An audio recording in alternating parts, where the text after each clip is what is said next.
Basshead family, in today's video, we have a brand new amp over here from Bonce. This is their Atom Series 9.5K compact amp. Let's check this thing out.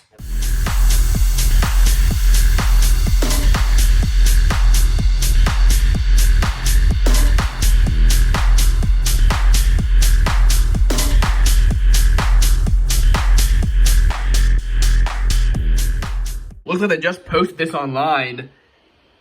You can see the price there, $749, but they are running their Black Friday sale. So currently it's 15% off, guys. So if you want to save over $100, grab this guy while you can. Here it is, guys, of course. The Atom series is a brand new series for Bonce.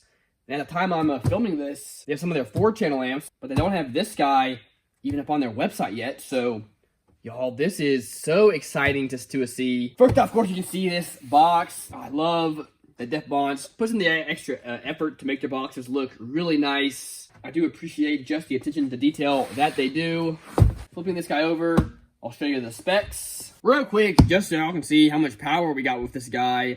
It's a Class D amplifier. I guess it's either, 12 or 14 volts. Not exactly sure, but RMS power at 4 ohms, we got 3,420 watts. At 2 ohms, we got 5,650 watts. And at 1 ohm, we got 9,500 watts. Found their manual online. Looks like they're going to have a 2.5, 3.5, 5.5, 7.5, 9.5, and 12.5K.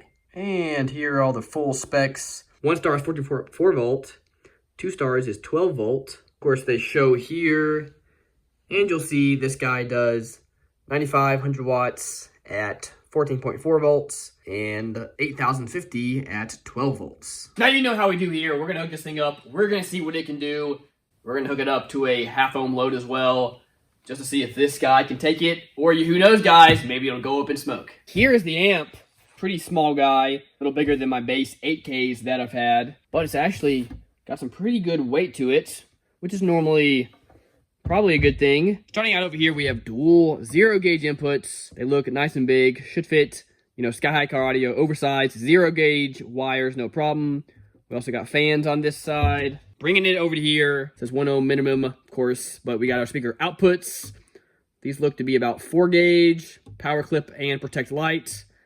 We have a remote wire. Now, I didn't get one, but of course, this is not a model that's out yet, so I'm sure they'll have one with the final version, I would imagine.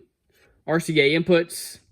These things are pretty sturdy, but they're not Tiffany style. High pass, low pass, crossovers, gain, and we do have bass boost, level, and frequency. Let's test these things out. Open up this guy right here. Got some sky-high car audio 0-gauge wire, single lot. But of course, this stuff is oversized. Oh yeah. Guys, that is a perfect fit. Fits in there nice and snug. And then over here, we've got one of these sky-high dual inputs for the 0-gauge. Oh, that slides in there just perfect as well.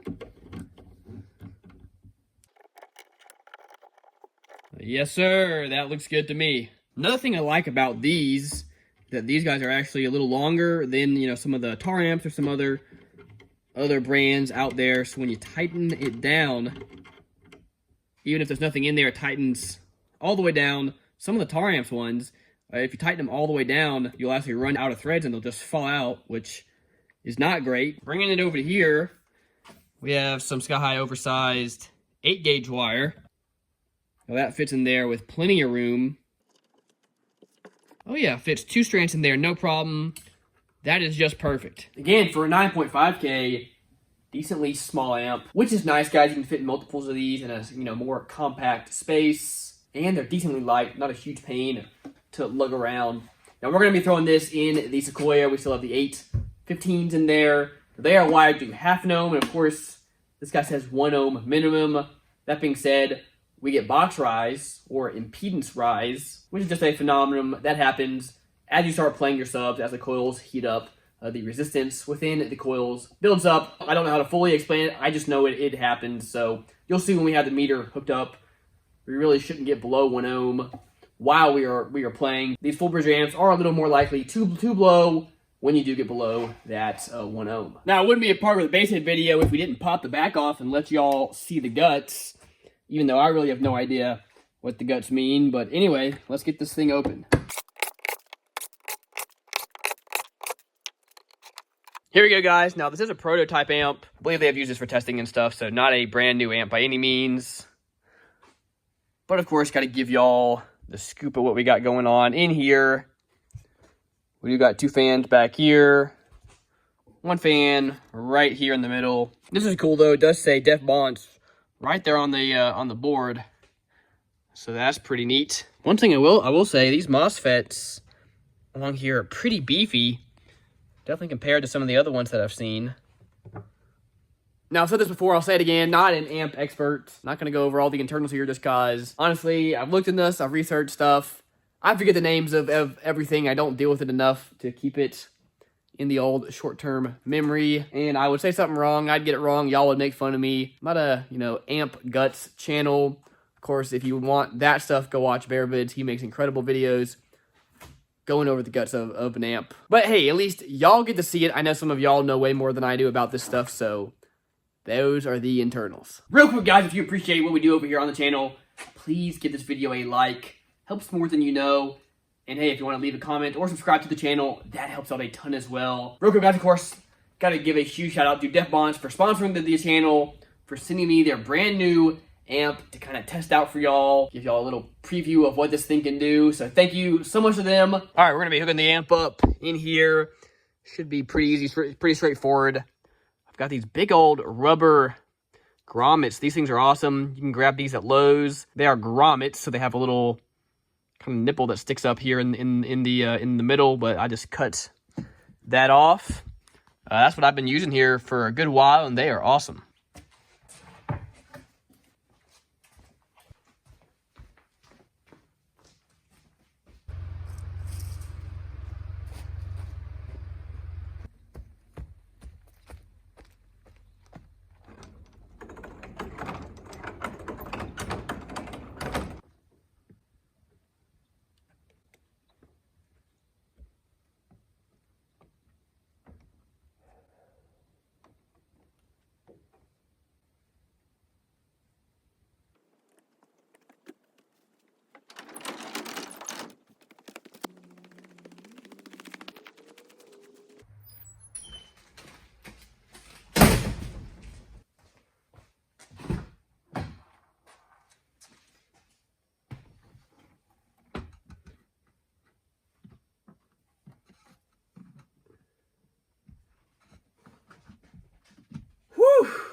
Y'all, let's power it on.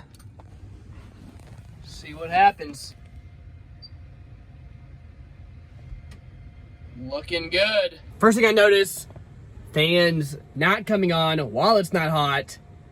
Very happy for that, guys. Hate sitting here just hearing the drone of a loud fan in the amp that's right behind my head, so stoked on that.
next up, we've got the SMD AEM1 hooked up, so we're going to see how much power we can get through this thing. First off, going to do playing some songs, then I might run 40 hertz through it and see what that does. Let's get it.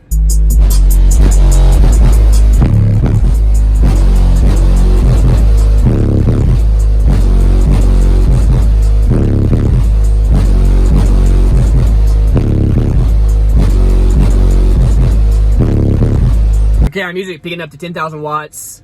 We are rising a little bit above an ohm, 1.2, 1.5-ish, but staying right at around 7, 8, 9,000 watts. So seems to be pretty on par for what this thing is rated for. All right, guys, let's set this thing to dyno power. So what this will do, this will go up to the clipping point and then it'll quit. Let's see what we get at 40 hertz.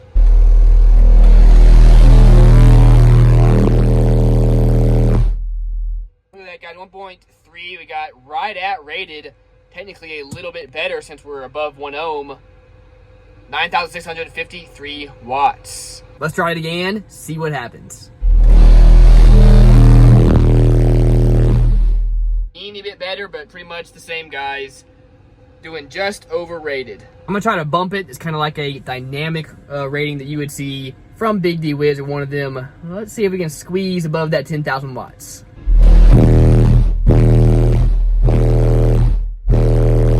There you have it, guys. I would say this thing definitely, accurately rated. Hey, maybe even a little bit underrated, which is nice. And guys, this system is wired to 0.5 ohm, and I have just absolutely pounded on this thing. Again, had it in here almost 2 weeks, but you saw in this video, we pushed it pretty hard for an extended period of time, and the amp had no problems. That being said, of course, I can't recommend you wire it down below an ohm, but hey, I'm just letting you know it worked fine for me. Overall, guys, I'd say this is an awesome amp, doing well. I do know from talking to Bonce, when they designed these amps, they really did put a lot of R&D into them. They're not just some amp from China that they threw their brand on. They actually put a lot of work into developing these, into making sure that the quality was awesome on these and that they were, just what they wanted them to be. And I gotta say, I think it comes through. I think it shines, guys. I've been pleased with it. It sounds good. Hey, puts out the power it says it puts out. No problem. Even a little bit better, so I'm happy with that, guys. We'd love to see what bass knob they have with these. Hopefully they have one that has a clip indicator on it.